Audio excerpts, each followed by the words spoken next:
Brazil's municipal elections do not bode well for President Jair Bolsonaro. Few allies of the president were elected. Just 2 of 13 mayoral candidates he actively campaigned for won on Sunday's second-round voting. Perhaps the biggest loss happened in Rio de Janeiro, where conservative Christian Marcelo Crivella, strongly supported by Bolsonaro, lost his re-election bid to former mayor Eduardo Paes, who's been critical of the federal government. Bolsonaro held live online campaign events to promote several conservative candidates, but since he's not affiliated with any political party, he had no formal participation in the political campaigns. He left the right-wing Social Liberal Party last year and hasn't joined any other group, and its party support he'll likely need for re-election in 2022.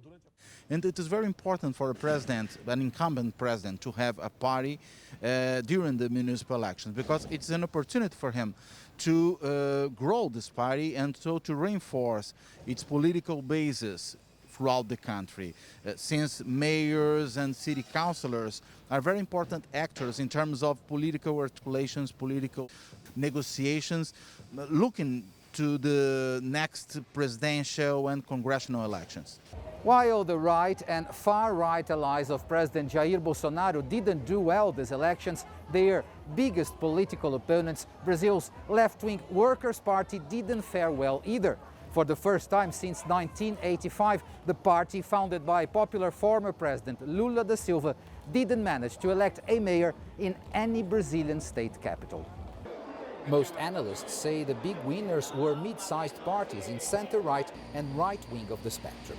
Most are home to traditional politicians or local leaders who have limited power in bigger political groups but show their strength working in blocks. But they're also on the lookout for possible 2022 challengers to Bolsonaro.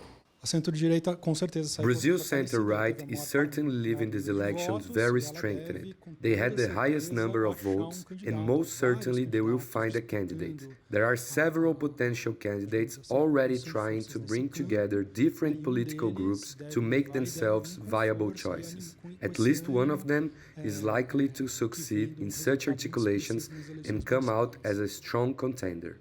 It was a challenging election held amid a pandemic, and it seemed to show that some of Brazil's main political actors in the government and the opposition have major issues to address if they hope to see success in the next presidential and congressional elections 2 years from now.